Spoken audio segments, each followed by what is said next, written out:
itong nababalitaan. LQ daw kayo nung Christian? Rumupok na yung pagkakaibigan? Yung ugat at punot dulo ng hidwaan, wag na natin pag-usapan. Dating solidong 2x2, ngayon biglang nagtatablahan. Kaya tanong ng karamihan, magtatagal ba to?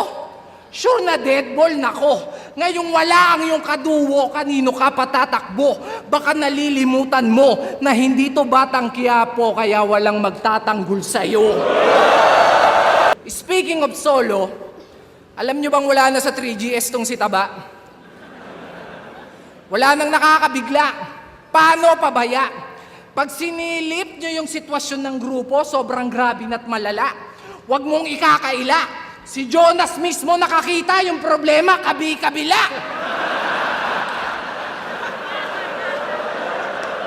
Kaya si Poison nagmalaninja. Gustong itumba yung master nila. Talagang madadama yung pain na dinadala, makikita sa mata. Ingat ka, Nagato versus Jiraya. Kasi yung papatay sa'yo, yung minsan mong naging pamilya.